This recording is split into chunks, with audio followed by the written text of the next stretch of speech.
লজ্জা, এক কথায় লজ্জা ছাড়া আর কোনো শব্দ মাথায় আসছে না। ভারতীয় টেস্ট দল মুখ থুবড়ে পড়েছে দেশের মাটিতে। গম্ভীরের কোচিংয়ে নিউজিল্যান্ডের পর আবার দক্ষিণ আফ্রিকার বিরুদ্ধে হোয়াইট ওয়াশ, চুনকাম, 2 ম্যাচের টেস্ট সিরিজ 2-0 হার। ব্যাটিং করতেই পারছে না ভারতীয় ব্যাটাররা, আর ভারতীয় বোলারদের দেখে শুনে বিপক্ষ খেলে দিচ্ছে। দেশের মাটিতে ইডেনের পর গুয়াহাটিতেও হার। প্রশ্ন উঠছে, গম্ভীর কি সত্যি ভারতীয় দলের জন্য পারফেক্ট কোচ, বিশেষ করে টেস্ট দলের ক্ষেত্রে? এই প্রশ্নগুলোর উত্তর খুঁজব গম্ভীর সতীর্থ, গম্ভীরের বন্ধু, প্রাক্তন ভারতীয় ক্রিকেটার মনোজ তিওয়ারির কাছ থেকে। আমি শুরুতেই গম্ভীর বন্ধু বললাম, কারণ গম্ভীরের এই মুহূর্তে বন্ধুর খুব প্রয়োজন বলে মনে হয়। কারণ যেভাবে টিম খেলছে আর একের পর এক মুখ থুবড়ে পড়ছে, গম্ভীরের সতীর্থ, গম্ভীরের সঙ্গে একসঙ্গে ড্রেসিং রুম শেয়ার করা মনোজ তিওয়ারির কী মনে হয়? বন্ধু মনোজ তিওয়ারি গম্ভীরকে এই পরিস্থিতিতে কি বলবে? আমার মনে হয় প্রথমেই কলকাতায় বন্ধু না খুঁজে দিল্লিতে খুঁজলে হয়তো পেলেও পেতে পারে। কেন, কয়েকজন তো আছে তাকে বাঁচানোর জন্যে বিভিন্ন রকমের মন্তব্য করেই যাচ্ছে কিভাবে ওকে বাঁচানো যায়। দেখো, এখন সবাই প্রশ্ন করছে, এখন সবাই ক্রিটিসিজম করছে রেজাল্ট আসার পর, কিন্তু তোমাদের চ্যানেলের মাধ্যমেই আমি অনেক মাস আগে থেকেই বলে যাচ্ছি কি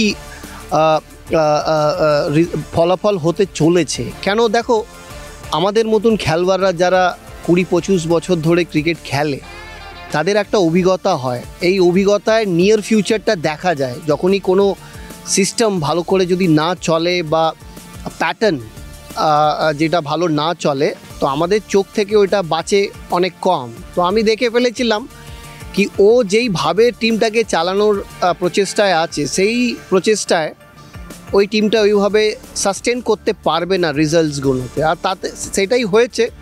শুরু নিউজিল্যান্ড সিরিজ থেকে হয়েছে, তারপরে আমরা বর্ডার গাভাস্কার সিরিজ দেখলাম, সেখানেও হার।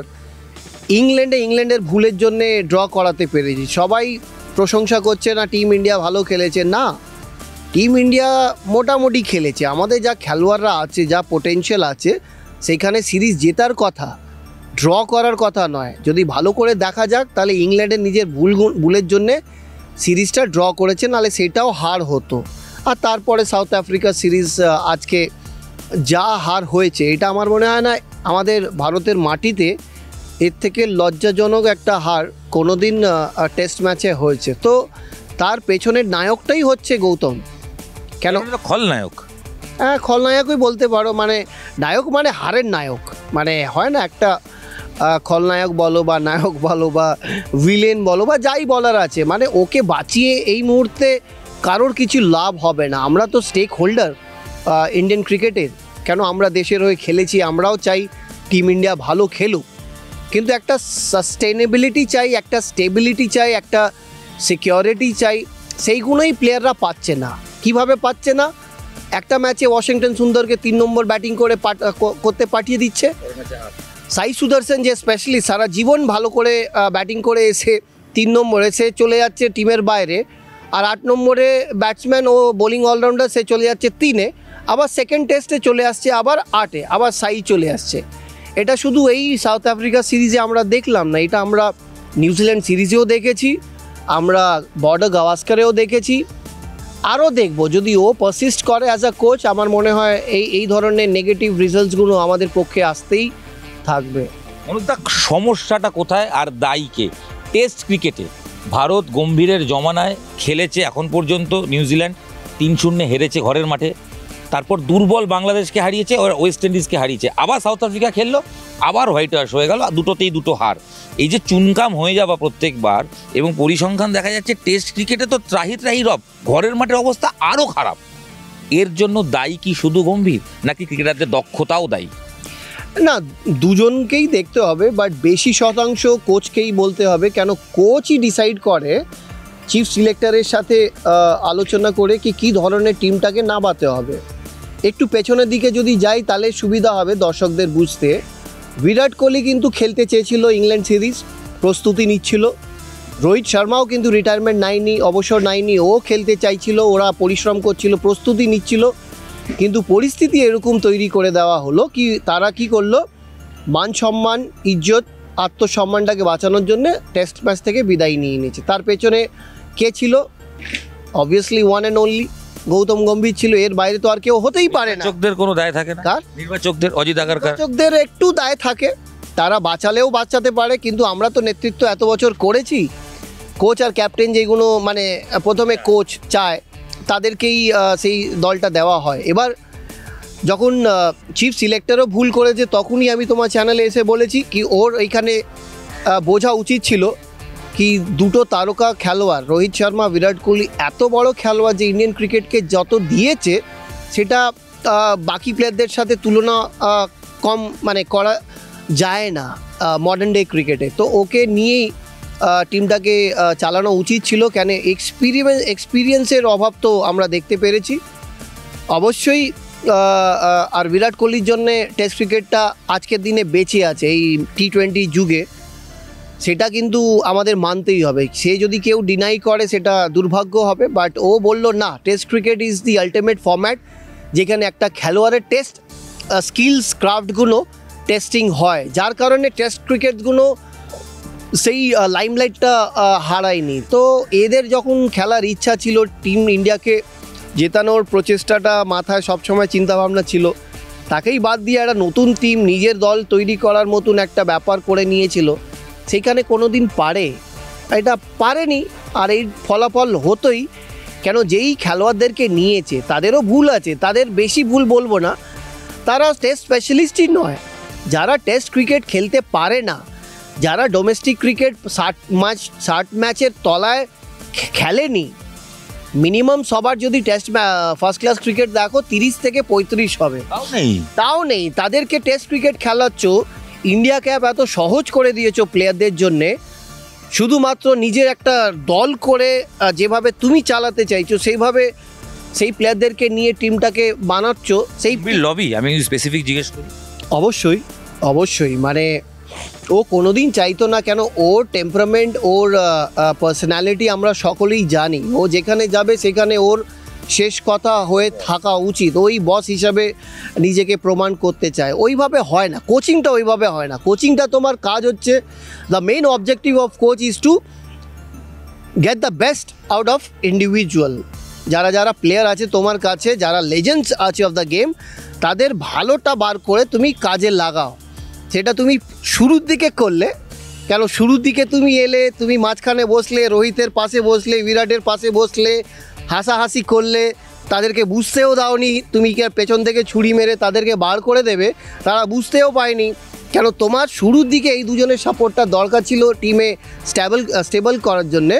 তারপরে তুমি ছুরি মেরে ওদেরকে তাড়িয়ে দিয়ে আজকে এই পরিস্থিতি। মনোজদা, আমার স্পেসিফিক প্রশ্ন, দলে তুমি যদি দলটা দেখো, দলে যারা আছে, এক তো বিরাট, রোহিত নেই, পূজারা, রাহানেকেও ছেটে ফেলা হলো আলটিমেট, এবং খুব আমরা দেখেছি অশ্বিনও চলে গেল। এই যে কোয়ালিটি ক্রিকেটার, বিশেষ করে রেড বলের স্পেশালিস্ট কেউ নেই। এই যে দলটা খেললো, ঋষভ পান্ত ক্যাপ্টেন্সি করছেন বা ভাইস ক্যাপ্টেন হয়েছেন, শর্ট সিলেকশন নিয়েই প্রশ্ন আছে, কোন পরিস্থিতিতে কী ব্যাট করতে হয় জানে না। এক, নীতিশ কুমার রেড্ডি ডোমেস্টিকে কী করেছে, আলটিমেট কেন খেলছে, খেললেও বল করছে না, তার দায়িত্ব কি কেউ জানেন না। 3 নম্বরটা মিউজিক্যাল চেয়ার, ধ্রুব জুরেল 2টো সেঞ্চুরি করলো প্রস্তুতি ম্যাচে, টিমে এসে গেল, অভিমন্যু ঈশ্বরানরা চান্সই পায় না। মানে এই যে একটা টেস্ট দল, এটা তো একটা স্পেশালিস্ট খেলা, এবং আমি যদি বলি অল ক্রিকেটের ফাদার ফিগার, যদি ক্রিকেটের ফাদার ফিগার হিসেবে বলি, সেটা কি এত ইজি টেকেন ফর গ্রান্টেড তো নয়। টিমটা দেখলেই তো মনে হচ্ছে এই টিমটা আদৌ টেস্ট ক্রিকেট খেলার টিম, এবং যে ইতিহাস ভারতীয় টেস্ট দল তৈরি করেছিল ঘরের মাঠে বা ঘরের বাইরে, আমরা সচিন, সৌরভ, ওই জমানা থেকে শুরু করে বিরাট, রোহিত অব্দি দেখছি, মানে কোথায় গন্ডগোল? এটা কি আদৌ টেস্ট দল ছিল বা আছে? না, টেস্ট দল কি করে হতে পারে? তুমি অলরাউন্ডারদের নিয়েছো, এই অলরাউন্ডাররা টপ ক্লাস অলরাউন্ডাররা নয়, কিন্তু এরা বিটস অ্যান্ড পিসেসের অলরাউন্ডাররা। মানে আগেকার জমানায় আমরা দেখতাম জ্যাক ক্যালিসের মতন অলরাউন্ডার, শন পলকের মতন অলরাউন্ডার, আমাদের কপিল দেবের মতন অলরাউন্ডার, এন বোথমের মতন অলরাউন্ডার। ব্যাট ধরলে ব্যাটে জেতাবে, বল করলে বলে জেতাবে। এরা না ব্যাটে জেতাতে পারছে না বলে জেতাতে পারছে। উইথ অল ডিউ রেসপেক্ট বলছি, মানে এদেরকে জোর করে যদি খেলিয়ে দাও, তারা তো না বলবে না কি ভাই আমি খেলবো না, আমার 14 লাখ টাকা পার ম্যাচ আমি নেব না টেস্ট খেলে, এরা তো না করবে না। ওদেরকে এনেছে, ওদের ওপরে ভরসা করেছে, কেন করেছে এটা গম্ভীরকে প্রশ্ন করতে হবে, উত্তরটা আমি জানি। কেন ও নিজেই অভিজ্ঞ নয় অ্যাজ আ টেস্ট কোচ, তো ও কি মানে প্লেয়ারদেরকে বাঁচবে?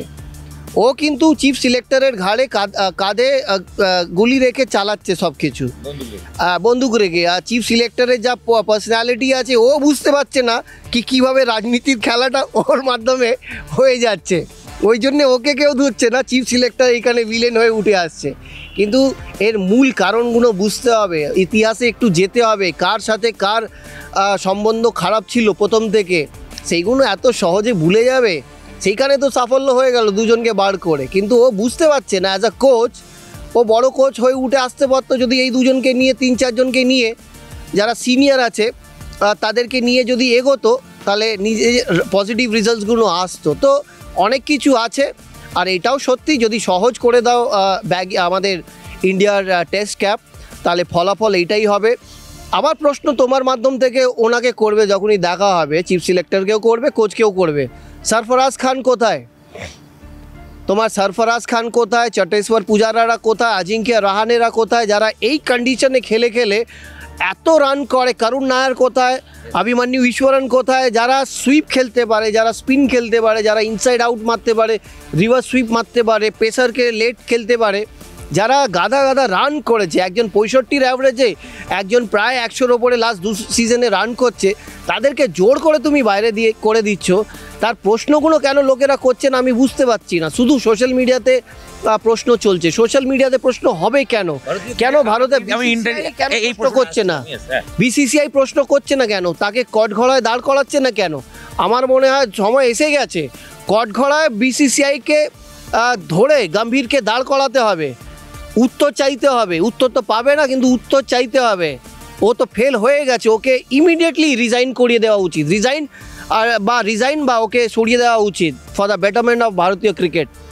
গুয়াহাটিতে হারের পর গৌতম গম্ভীর বলছে আমাকে বহাল রাখা হবে কি না সেটা বোর্ড ঠিক করবে, কিন্তু আমি খুব ইম্পর্টেন্ট পয়েন্টটা বলছি ওর জায়গায়, যে গম্ভীর বলছেন যে বিসিসিআই বিষয় তারা ঠিক করবেন, তবে আমি ক্রিকেটকে গুরুত্ব দিই, আমি গুরুত্বপূর্ণ নই, নিজেকে বলছে আমি কেউ নেই, ক্রিকেটই আসল। তার সঙ্গে গম্ভীর বলছেন যে আগেও বলেছি এটা একটা আমরা প্রসেসের মধ্যে দিয়ে যাচ্ছি, এবং ইংল্যান্ডে আমরা সাফল্য পেয়েছি, চ্যাম্পিয়ন্স ট্রফি জিতেছি, এশিয়া কাপ জিতেছি, এটা একটা ইন্ডিয়া টিম, এটা দল যারা শিখছে। এবং এর সঙ্গেও বলছে যে যেখানে 95 থেকে 1 থেকে 122-এ 7 হয়ে যায়, এটা ঠিক নয়, এবং কোনো কাউকে আলাদা করে দোষ দেব না দলগত বিষয়, তবে আলটিমেট দেয়াল লিখন হয়তো পড়তে পারছে কি পারছে না জানি না, কিন্তু এই যে বলা, এই যে সাফাই দেওয়া, এবং কথাতে কিন্তু আসছে যে চ্যাম্পিয়ন্স ট্রফি জিতেছি, এশিয়া কাপ জিতেছি, ঠিক, বাট এটা তো হোয়াইট বল ক্রিকেট, রেড বলে কি হলো? আরে বাবা, ও না থাকলেও তো জিততাম, কোচ ছাড়া যদি টিম ইন্ডিয়া যেত এশিয়া কাপ আর তোমার চ্যাম্পিয়ন্স ট্রফিতে, এমনিই জিততাম। এই টিমটা তো তৈরি করেছে রোহিত শর্মা আর তোমার রাহুল দ্রাবিড়। এই রাহুল দ্রাবিড় আর রোহিত শর্মা মিলে 2 বছর 3 বছর যা খেটেছে, তার আগে বিরাট কোহলি যা খেটেছে, এই এশিয়া কাপ আর চ্যাম্পিয়ন্স ট্রফিতে তোর গৌতম গম্ভীর না গেলেও ট্রফিটা আমাদের ঘরেই আসতো। এত এই দুটো ট্রফি নিয়ে মাথা এত লাফালাফি করার কিছু নেই এইখানে। ওনার ওপরে কি, ওর কথায় কি উত্তর দেবো, ওর কথায় কি বিশ্বাস করবো? যেই লোকের মানে কোচ হওয়ার আগের স্টেটমেন্টসগুলো দেখো, বক্তব্যগুলো দেখো, আর কোচ হওয়ার পর বক্তব্যগুলো দেখো, কত হিপোক্রিট। আমি তো বারবার বলছি, তখনও বলেছিলাম, এখনও বলছি, মানে ফরেন কোচেসদের কোনো হয় না, আবেগ হয় না ভারতীয় ক্রিকেটকে নিয়ে। তাহলে কেন তুমি ফরেন কোচেসদেরকে নিয়ে এসছো? আজকে কেন তোমার ব্যাটিং কোচ শেখাতে পারছে না? ও নিজেই ব্যাটিং একটা করতো, অতটা বেশি ওভারসিজ সাফল্য পায়নি, কিন্তু শীতাংশু কোটাক যে ব্যাটিং কোচ হয়েছে, তার কি রোল? সে এসে আগের দিন দেখলাম, সেকেন্ড ম্যাচের আগে এসে দেখছি প্রোটেক্ট করছে, মানে পাপেট বানিয়ে রেখে দিয়েছে ব্যাটিং কোচকে। মানে ও এসে গৌতম গম্ভীরকে বাঁচাচ্ছে, বাকিদের বাঁচাচ্ছে, ওকে বাঁচাচ্ছে, মানে এই খেলাটাই চলে যাচ্ছে। আসল কথা থেকে, আসল মূল্য যেটা আছে সেইখান থেকে বেরিয়ে এরা এই সবই করে বেড়াচ্ছে। আর ফরেন কোচেসদের কি কাজ? ওরা কি শেখাতে পারবে? জসপ্রীত বুমরাকে কি কোন জায়গায় বল করাতে হবে, তোমার মোহাম্মদ সিরাজ কাকে কোন জায়গায় বল করতে হবে? ও না থাকলেও আমার মনে হয় আরও বরঞ্চ বেটার পারফরমেন্স করবে। উইথ অল ডিউ রেসপেক্ট, আমাদের এদের দরকার নেই। যখন তুমি ঘরের ক্রিকেটে তুমি স্পিনিং ট্র্যাক যদি নিয়েছো, যারা স্পিন খেলতে জানে, যারা বছরের বছর রান করেছে ডোমেস্টিক ক্রিকেটে, আন্তর্জাতিক ক্রিকেটে, তাদেরকে বরঞ্চ কোচ হিসাবে নিয়ে এসে তুমি ওই ধরনের উইকেটে খেলো, তবে তো তুমি ব্যাটসম্যানদেরকে শেখাতে পারবে। তুমি প্র্যাকটিস করছো ভালো উইকেটে, আর ইডেন গার্ডেনের মতন উইকেটে যেখানে স্পিন করছে করছে, সেখানে তুমি প্র্যাকটিস যখন করছো তখন পাটা উইকেটে করছো। এইটা কী ধরনের প্রিপারেশন, কী ধরনের রণনীতি? ইমিডিয়েটলি তাকে তাড়ানো উচিত যদি দেশের ক্রিকেটকে বাঁচাতে হয় টেস্ট ক্রিকেটে। আমার দু একটা স্পেসিফিক প্রশ্ন। এক, গম্ভীর ইডেনে আমরা দেখেছি পিচ, গুয়াহাটিতে গিয়ে দেখলাম ফ্ল্যাট উইকেট। যে উইকেটে মানে ইডেনে স্পিন ট্র্যাক র্যাঙ্ক টার্নার করতে গিয়ে ভারত মুখ থুবড়ে পড়লো, 124 করতে পারলো না। গুয়াহাটিতে গিয়ে ফ্ল্যাট উইকেট, সাউথ আফ্রিকার মুত্তুসামি সেঞ্চুরি করে চলে গেল, মার্কো জনসন 93 রান করে চলে গেল। সেই উইকেটেই ভারতীয় ব্যাটাররা কাঁপছে, ব্যাট করতে কাঁপছে, আর বোলারদের দেখে শুনে সুইপ খেলছে। মানে সমস্যাটা এটা কি ড্রেসিং রুমে গন্ডগোলের হচ্ছে কিনা আমি জানি না, মনে হয় যে ড্রেসিং রুমের ইম্প্যাক্ট মাঠে পড়ছে, ক্রিকেটারদেরও মেন্টালিটির সমস্যা হচ্ছে ওভারঅল। হ্যাঁ, ও শুরু তো ওইখান থেকেই হয়েছে, যবে থেকে ও পা দিয়েছে ভারতীয় ড্রেসিং রুমে তবে থেকে সমস্যার শুরু। শুধু এশিয়া কাপ বা চ্যাম্পিয়ন্স নিয়ে লাফালাফি করলেও রেজিউমেতে নিজের 2-3টে ট্রফি লিখে কোনো লাভ নেই। এটা T20 ক্রিকেট নয়, এটা IPL-এর কোনো মেন্টর হিসাবে তুমি যাওনি, এটা test cricket, Indian test cricket, international test cricket চলছে এইখানে।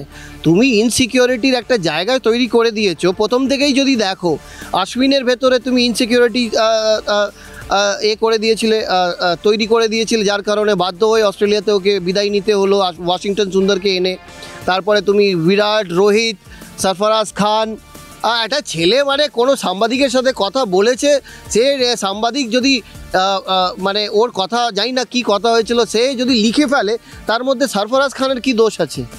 এত বড় শাস্তি এইখানে প্রশ্নচিহ্ন ব্যাপার আছে। মানে জোর করে ব্যক্তিগত হিসাবে খেলানো হলো না, লাস্টে ছেটে ফেলা হলো। ওর তো মানে কেরিয়ার প্রায় শেষ করে দেয়। একটা ছেলে যে 50-এর কাছাকাছি অ্যাভারেজে ব্যাটিং করে, মানে এটা চোখে দেখা যাচ্ছে না, আর কিছু নয়। ইনসিকিউরিটি তৈরি করলে, এত শাফলিং করলে, কোনো স্টেবিলিটি নেই।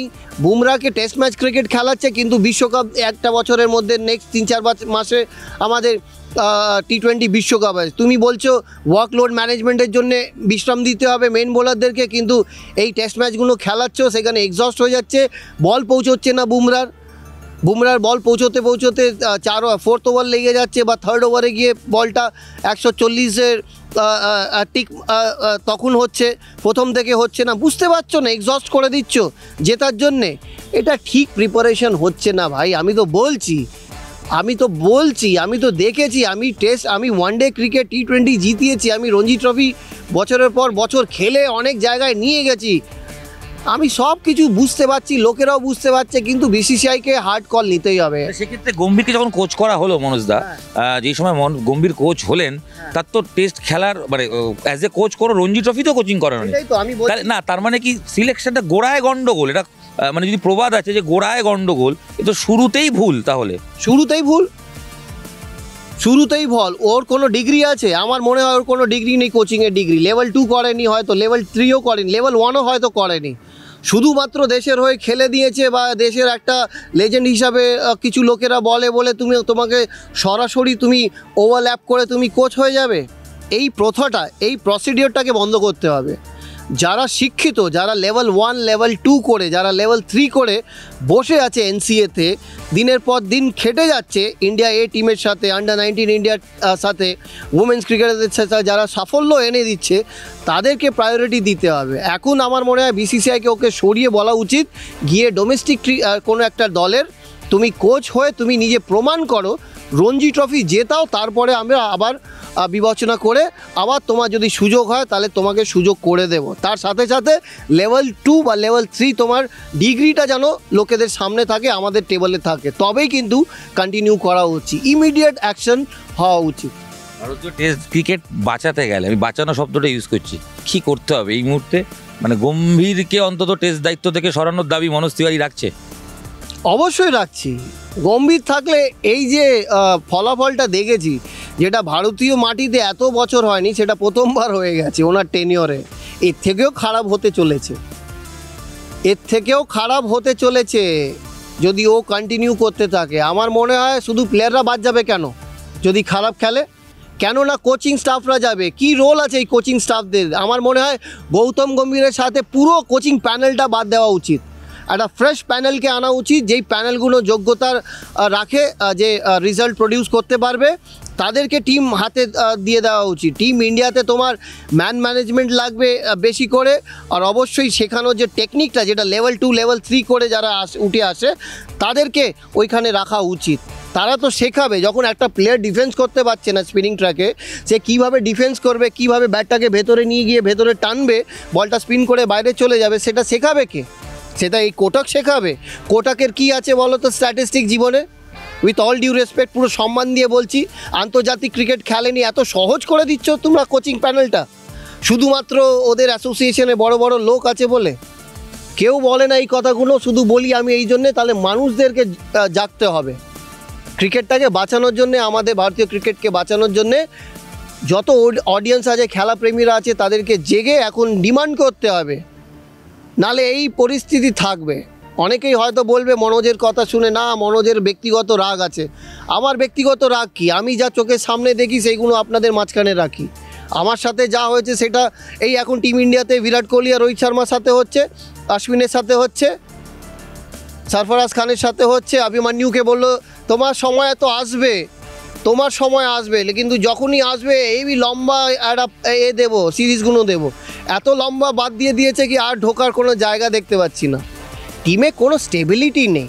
তোমাকে একটা স্টেবিলিটি আনতে হবে, সিকিউরিটি দিতে হবে, কনফিডেন্স দিতে হবে। শুধুমাত্র ব্যক্তিগত একটা ইন্টেনশন নিয়ে ওইখানে বাদ দিয়ে দেবো সবাইকে, ওইভাবে টিম ইন্ডিয়া চলে না, ওইভাবে ক্রিকেট চলে না, ওইভাবে কোনো কোচিং করাতে পারে না। মনোজ তিওয়ারি অন্তত কোচ গম্ভীরের পদত্যাগ চাইছে। অবশ্যই ইমিডিয়েটলি, ও যদি না দেয় তাহলে বিসিসিআইকে সরিয়ে দেওয়া উচিত। শুরুতে বলেছিলাম যে বন্ধু হিসেবে গম্ভীর পাশে পাবেন কি মনোজ তিওয়ারিকে যদি পান, কিন্তু ইন্টারভিউ শেষে যা বুঝলাম গম্ভীর সমস্যা। কারণ মনোজ তিওয়ারি স্পষ্ট বলছেন গম্ভীরের ইমিডিয়েটলি পদত্যাগ করা উচিত এবং বোর্ডের প্রশ্ন তোলা উচিত, এত সহজ কেন টেস্ট ক্রিকেটের কোচিংয়ের দায়িত্ব। আর শেষ করার আগে আরেকটা কথা বলে দিই, আজকে যদি মোহাম্মদ শামি এই উইকেটে যদি বল করতো, আসামের উইকেটে, সেখানে এত সহজে মার্কো ইয়ানসেন রান করতে পারতো না, এত সহজে মুত্তুস্বামী ব্যাট করতে পারতো না। এরা যে গাদা গাদা রান করে গেল পরের দিকে, ওই পার্টনারশিপটা অনেক আগেই মোহাম্মদ শামি ভেঙে দিতে পারতো। তাই মোহাম্মদ শামিকে জোর করে বাদ দিয়ে দিচ্ছ। টিম সিলেকশন স্বজন পোষণ বাংলা ওয়ার্ডে, তাই তো? একদম আমার পছন্দের যে সে তো মোহাম্মদ শামি তো এসে বলছে আমি তো খেলছি, তার মানে ফিট আছি। তার মানে ব্যক্তিগত আক্রমণ করে তো জোর করে বার করে দিয়ে রেখে দিয়েছো। এটা ব্যক্তিগত সম্পত্তি নেই, ভারতীয় ক্রিকেট কারোর ব্যক্তিগত সম্পত্তি নয়, এটা বুঝিয়ে দিতে হবে সবাইকে। ভারতীয় ক্রিকেট কারোর ব্যক্তিগত সম্পত্তি নয়, ভারতীয় ক্রিকেট জনগণের। এবং যেহেতু ভারতীয় টেস্ট ক্রিকেট মুখ থুবড়ে পড়ছে গম্ভীর জমানায়, তাই মনোজ তিওয়ারির দাবি অবিলম্বে গম্ভীরের পদত্যাগ করা উচিত কোচিংয়ের পদ থেকে। এবং মনোজ তিওয়ারি স্পষ্ট একটা জিনিস বুঝিয়ে দিয়েছেন যে এভাবে চললে ভারতীয় ক্রিকেটের, বিশেষ করে টেস্ট ক্রিকেটের আগামী দিন আরও ভয়ঙ্কর হতে চলেছে। এবার দেখা যাক বোর্ড কর্তারা তারা কী সিদ্ধান্ত নেন, আর গম্ভীরই বা নিজে পরবর্তী কী সিদ্ধান্ত নেন। নিউজ 18 বাংলা ডিজিটাল আমাদের সঙ্গে প্রাক্তন ভারতীয় ক্রিকেটার মনোজ তিওয়ারি অকপট আড্ডায় ছিলেন। গম্ভীরের বন্ধু হিসেবে মনোজকে শুরু করেছিলাম, বাট ইন্টারভিউ শেষে গম্ভীর সমস্যায় রয়েছেন এটা বলাই যায়, কারণ বন্ধু হিসেবে মনোজকেও কোনোভাবেই পাশে পাচ্ছেন না ভারতীয় হেড কোচ। নিউজ 18 বাংলা ডিজিটালে আপনাদের সঙ্গে আমি ইরণ রায় বর্মন ছিলাম। এই ভিডিও এখানেই শেষ করছি। ভারতীয় ক্রিকেটের জন্য এই ভিডিও অবশ্যই আপনারা শেয়ার করবেন, এইটুকু এক্সপেকটেশন রাখছি। ধন্যবাদ।